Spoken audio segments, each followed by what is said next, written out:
fonctionnement cyclique des ovaires. Nous avons vu dans un cours précédent que la production des spermatozoïdes et de testostérone est continue chez l'homme de la puberté jusqu'à la fin de sa vie. Donc nous avons vu l'origine de la production des spermatozoïdes dans les tubes séminifères notamment, et l'origine de la production de testostérone par les cellules de Leydig dans le tissu interstitiel, c'est-à-dire le tissu qui est situé entre les tubes séminifères. Donc nous avons vu la production des gamètes chez l'homme, production de spermatozoïdes, et la production d'hormones, c'est-à-dire la testostérone. Et bien là, aujourd'hui, nous allons faire la même chose chez la femme, mais concernant la production des ovules, c'est un petit peu différent, puisque tandis que l'homme, le jeune homme, dès la puberté, va commencer seulement à produire ses spermatozoïdes, et ça jusqu'à la fin de sa vie, et bien chez la femme, dès la naissance, l'ovaire a déjà un stock de pré-ovules au repos. Donc ça veut dire que ce stock, une fois qu'il sera épuisé, eh bien, il n'y aura plus de fonctionnement cyclique des ovaires. Et à ce moment-là, la femme entrera dans ce que l'on appelle la ménopause, qui a lieu vers 45, 50 ans, 55 ans, ça dépend. Donc, je vous ai dit qu'à la naissance, l'ovaire a un stock de pré-ovules au repos qui vont, à partir de la puberté, commencer éventuellement à évoluer jusqu'à ce qu'il y ait en tout cas une ovulation. Nous allons détailler un petit peu ce phénomène tout à l'heure. Donc, fonctionnement cyclique des ovaires. Alors, il faut bien comprendre que dans le mot cyclique, il faut mettre en relation deux cycles. Le cycle de l'ovaire et le cycle de l'utérus.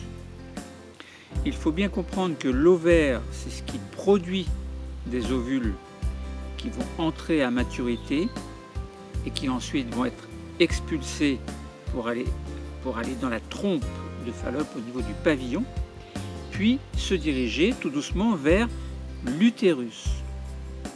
L'utérus, c'est l'organe qui est conçu, qui est produit, c'est un organe dont le but est d'accueillir un enfant. Donc il faut bien distinguer, nous allons en reparler après, donc deux cycles chez la femme, le cycle menstruel, qui sera le cycle des règles en quelque sorte, tous les 28 jours, des règles vont arriver chez la femme à partir de la puberté. Sachant que à la puberté, le cycle de 28 jours n'est pas bien de 28 jours. Ça peut être un petit peu plus, ça peut être un petit peu moins.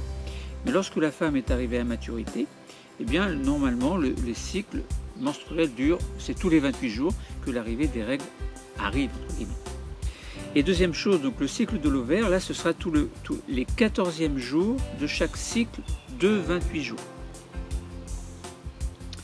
Donc, si on prend le jour numéro 1, l'arrivée des règles, 14 jours après, il y a une ovulation, et encore 14 jours après, les règles arrivent. S'il n'y a pas eu de fécondation. S'il y a eu une fécondation, la jeune fille ou la femme sera enceinte, et à ce moment-là, il y aura une nidation dans l'utérus, avec formation d'un embryon, puis d'un fœtus et l'arrivée d'un bébé. Donc là, essayons de comprendre aujourd'hui quelles sont les caractéristiques essentielles du fonctionnement ovarien. Alors, donc de la puberté à la ménopause, on sait que les ovaires vont produire des ovules. Alors, attention, ils ne vont pas vraiment produire des ovules puisqu'il y a déjà un stock d'ovules, mais les ovules vont pouvoir être expulsés lors de l'ovulation. Dans quel contexte, on va voir après. Et ces ovaires, donc, qui ont le rôle d'avoir des ovules, de provoquer une ovulation aussi, eh bien ces ovaires vont sécréter également des hormones que l'on appelle œstrogènes et progestérone. Alors nous allons voir que les œstrogènes sont produits lors de ce que l'on appelle la poussée folliculaire du premier jour du cycle, donc du premier jour des règles, jusqu'au 14e jour du cycle. Et ensuite, c'est ce que l'on appelle le corps jaune qui prendra le relais de production des œstrogènes et de la progestérone. Et l'effondrement du taux d'œstrogène et progestérone en fin de cycle, donc vers le 28e jour, va provoquer l'apparition, donc l'arrivée des règles. Bon, nous allons en reparler tout à l'heure. Commençons déjà par, donc je vous rappelle le problème, quelles sont les caractéristiques essentielles du fonctionnement ovarien concernant les ovules et concernant la production des deux hormones œstrogène et progestérone. Alors, commençons par essayer de comprendre en quoi la production d'ovules est cyclique. On a dit, premier jour du cycle, 14 jours après, une ovulation. Donc je vous invite, dans un premier temps, à observer au microscope, donc sur les coupes d'internet, que vous allez trouver sur internet, donc observer au microscope optique des coupes transversales d'ovaires de mammifères.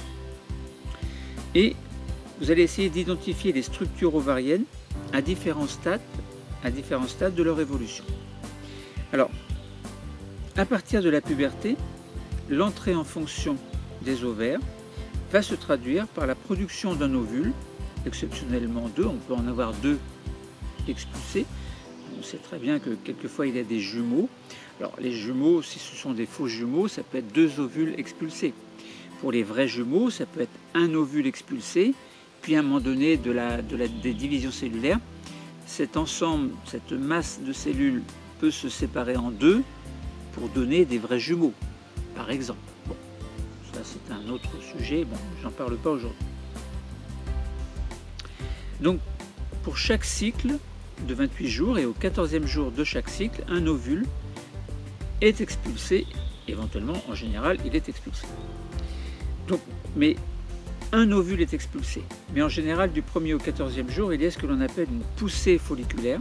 Ça veut dire que plusieurs follicules, contenant chacun un ovule évidemment, vont entrer en maturation et vont entamer leur croissance. Donc ça veut dire que les follicules vont entamer leur croissance, ça veut dire qu'ils vont grossir parce qu'il y a des cellules folliculaires qui vont protéger un ovule, qui entourent l'ovule. Bon. Donc il va y avoir une évolution caractéristique qui va se produire jusqu'à l'épuisement total du stock vers la cinquantaine à peu près, vers 45, 50 ans, 55 ans, donc c'est ce que l'on appelle la ménopause. Maintenant, regardez, observez au microscope un follicule en croissance. Vous allez bien voir qu'il y a une cavité, vous voyez qu'il y a des cellules folliculaires et que à un certain endroit, il y a cette cellule qui est le gamète, il y a l'ovule, c'est l'ovule.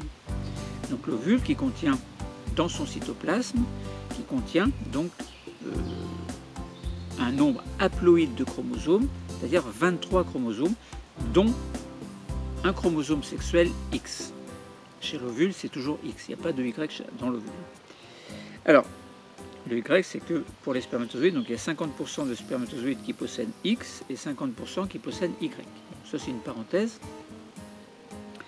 Donc, vous regardez également en parallèle un ovule, un follicule mûr. Donc, le diamètre est de 15 mm à peu près. Et en général, un seul follicule dans un seul des deux ovaires, va arriver à maturité. Alors, c'est très rare quand deux follicules arrivent pile à la même maturité. Ça voudrait dire que les deux ovules seraient expulsés en même temps. C'est très rare. Parce qu'en général, quand un ovule est expulsé, après pour les autres qui subissent la poussée folliculaire, c'est terminé, ils régressent. Bon. Selon un mécanisme que je ne vais pas expliquer ici.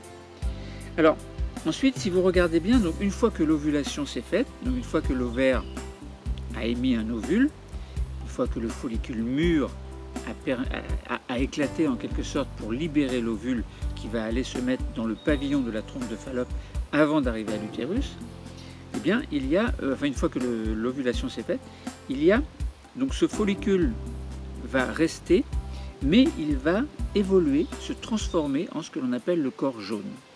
Et là, on entre, à partir du 14e jour du cycle, dans ce que l'on appelle la phase lutéale. Donc, après l'ovulation, le follicule se transforme donc en corps jaune et il est volumineux au départ, il a le même volume que lorsqu'il a expulsé l'ovule au départ, donc il est aussi volumineux au départ, mais ensuite il va régresser, sa taille va régresser. Alors nous verrons son rôle tout à l'heure, notamment dans la sécrétion d'hormones. Donc si vous regardez, vous pouvez regarder une image également, un moment important du cycle de l'ovaire, c'est l'ovulation. Donc là, ce que je viens de vous décrire, c'est bien le cycle de l'ovaire. Ça veut dire que vous partez du jour numéro 1, c'est-à-dire le premier jour d'arrivée des règles, mais bon, on ne s'occupe pas des règles, c'est le premier jour du cycle. Et bien ce premier jour, certains follicules, donc, vont évoluer, ils vont grandir, ils vont se transformer, ils vont évoluer en nombre de cellules folliculaires, etc. Le follicule sera protégé, plusieurs follicules vont évoluer en même temps, et puis au bout du 14e jour, un ovule va être expulsé, et 14 jours encore après l'ovulation, il va y avoir l'apparition des règles, s'il n'y a pas de fécondation évidemment. Donc voilà, donc ça c'était pour le cycle de l'ovaire. Maintenant essayons de voir la production d'hormones, puis ensuite nous verrons donc, en quoi la variation du taux d'hormones règle le cycle utérin. Donc en parallèle au cycle ovarien, on aura le cycle utérin. Les deux vont ensemble, sachant que l'utérus doit accueillir un enfant, enfin, est susceptible d'accueillir un enfant. Alors, production des hormones ovariennes. On a compris que l'ovaire produit des hormones œstrogène et progestérone, mais pas n'importe quand. Pendant la première phase du cycle, que l'on appelle phase folliculaire, les cellules des follicules produisent des œstrogènes.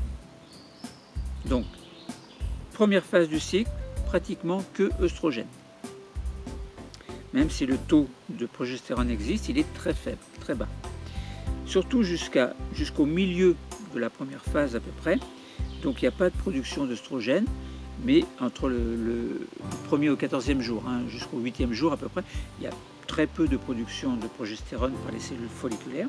Mais ensuite la quantité pas de progestérone, attention, je me suis trompé. Je répète, du 1er au 14e jour, il y a très peu de production d'œstrogène les 8 premiers jours.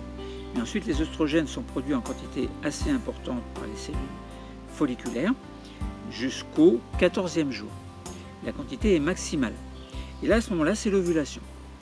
Et dès l'instant où l'ovulation se fait, eh bien, le follicule mûr va se transformer en corps jaune qui va alors sécréter de plus en plus de progestérone et d'œstrogène. Sachant que la quantité relative de progestérone et d'œstrogène est importante en faveur de la progestérone. Donc dans les deux cas, de toute façon, dans les deux cycles, 1er au 14e puis 14e au 28e jour, la progestérone est produite du 14e au 28e jour et l'œstrogène est produite du 14e au 28e jour, sachant que le relais de la production d'œstrogène est pris par le corps jaune, puisque les cellules folliculaires, ce corps jaune, donc les cellules folliculaires correspondant aux follicules mûrs, eh bien, ne vont plus être fonctionnelles. Donc, un petit peu encore. Bon, elles vont être encore fonctionnelles, mais elles vont produire moins d'œstrogène, en tout cas, que dans la première période du cycle. Voilà, donc du 14e au 28e jour, autrement dit, on a ce que l'on appelle la phase lutéale, avec le corps jaune qui est là, donc qui provient en fait du follicule mûr qui s'est transformé, qui va régresser en fait. Mais avant de régresser, il produit des hormones œstrogène et progestérone. Et puis arrivé au 28e jour, eh bien, la quantité d'hormones, progestérone et œstrogène va diminuer fortement, va chuter fortement, ce qui va provoquer l'apparition des règles, c'est-à-dire la destruction de la muqueuse utérine. Et justement, parlons-en de cette muqueuse utérine. Donc là, on a parlé du cycle de l'ovaire, mais du cycle des hormones. Et là, parlons maintenant de la muqueuse utérine. Le premier jour des règles, c'est-à-dire le premier jour du cycle, en fait. Enfin, le nouveau cycle commence par le premier jour des règles. En fait. Bon. Donc ça veut dire que les règles qui vont durer 6, 7, 8 jours, peut-être moins, bon, ça dépend. Et cette muqueuse utérine, elle est très faible, très peu épaisse, du fait qu'elle est éliminée dès le premier jour des règles. Donc elle est épaisse, puis, autrement dit, le 28e jour du cycle précédent égale premier jour du nouveau cycle. Donc l'épaisseur de la muqueuse est importante, et comme les règles apparaissent, et comme les règles sont l'élimination de la muqueuse utérine, eh bien cette épaisseur s'en va, diminue, et la muqueuse va devenir très peu épaisse. Et puis, 7, 8 jours après, 8 jours, 9 jours après, la quantité d'œstrogène va augmenter, ce qui va, de la part qui provient des cellules folliculaires provenant du follicule qui devient de plus en plus mûr, bien la muqueuse utérine va augmenter son épaisseur et va arriver à former ce que l'on appelle la dentelle utérine, qui sera de plus en plus épaisse à mesure que la quantité d'œstrogène augmente. Cette quantité d'œstrogène est maximale le 14e jour du cycle, ça provoque l'ovulation, mais comme les œstrogènes continuent à être produits en parallèle à la progestérone, et ceci par le corps jaune, bien la muqueuse utérine va continuer à épaissir. Elle va s'épaissir de plus en plus. Pourquoi? Quel est son intérêt? Bien, l'intérêt, c'est que si le jour de l'ovulation, il y a eu fécondation, donc ça veut dire que la muqueuse utérine, très épaisse, est prête à accueillir le futur ensemble de cellules qui provient de la division cellulaire de la cellule œuf, et il va y avoir ce qu'on appelle la nidation au sein de la muqueuse utérine. Nidation, puis formation de l'embryon, du fœtus et la naissance. Donc ça veut dire que le but de cette muqueuse utérine, c'est d'accueillir cet ensemble de cellules qui deviendra un embryon. Autrement dit, objectif, faire en sorte que la nidation se fasse au mieux. Maintenant, s'il n'y a pas eu de fécondation, si l'ovule qui a été émis, bon, il est émis, il passe dans les trompes, puis il arrive dans la muqueuse, dans l'utérus, puis il va sortir par les voies génitales de la femme, par le vagin en fait, donc il va sortir, être expulsé à l'extérieur. Et donc ça veut dire qu'il n'y a pas eu de fécondation, la femme ne va pas être enceinte, il n'y aura pas de grossesse.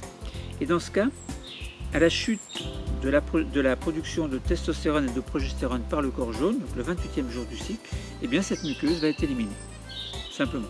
Alors, pas en totalité, il reste toujours une petite épaisseur, mais une certaine épaisseur sera détruite. C'est ce que l'on appelle les règles. Voilà.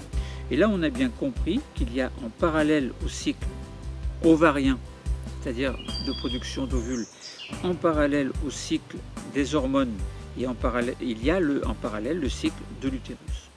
Autrement dit, lorsque l'on parle de fonctionnement cyclique des ovaires, il y a le fonctionnement cyclique des ovaires concernant l'émission de l'ovule, donc la production tous les 28 jours d'un ovule, sachant que c'est le 14e jour de chaque cycle.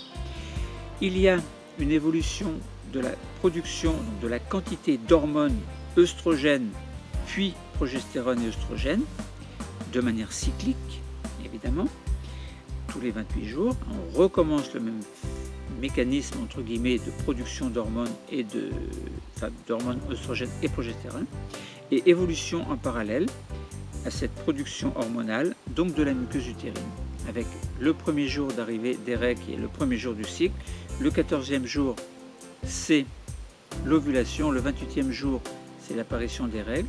La muqueuse utérine augmente son épaisseur tout au long du cycle jusqu'à effondrer totalement son épaisseur. Ce sont les menstruations ou règles. Voilà. Donc voilà, je pense que concernant le fonctionnement cyclique des ovaires, on a bien compris et quelles étaient les caractéristiques essentielles du fonctionnement ovarien. Il faut comprendre 3 choses. Bien comprendre le fonctionnement cyclique des ovaires avec l'ovulation tous les 14e jours du cycle. Bien comprendre qu'il y a l'évolution cyclique de la muqueuse utérine, avec le premier jour des règles, l'épaississement de la muqueuse, puis l'élimination de la muqueuse s'il n'y a pas de fécondation au cours du 28e jour du cycle, et puis comprendre que le taux des hormones est variable du 1er au 14e jour du cycle. Pendant la phase folliculaire, ce sont les œstrogènes qui sont produits par les cellules folliculaires du follicule mûr, enfin qui devient mûr de plus en plus. Et puis ensuite, une fois l'ovulation faite, ce follicule mûr devient un corps jaune, entre guillemets, qui va produire de la progestérone et ces fameux œstrogènes. Autrement dit, le corps jaune prend le relais des cellules folliculaires, entre guillemets, mais comme dans le corps jaune, il y a une destruction des cellules en faveur des cellules folliculaires, donc le mécanisme est assez compliqué. En tout cas, progestérone et œstrogènes sont formés, et puis sont produits, et puis lorsqu'il y a une chute de ces deux hormones, eh bien c'est simplement l'apparition des règles. Puis le cycle recommence, etc. Voilà, donc on a bien compris que dès l'instant où la puberté commence, tout ce fonctionnement se met en place, aussi bien chez les garçons que chez les filles. Et puis l'homme devient apte à se reproduire, la femme devient apte à se reproduire. Les relations font que l'humanité peut poursuivre son identité. Le cours est terminé. Merci.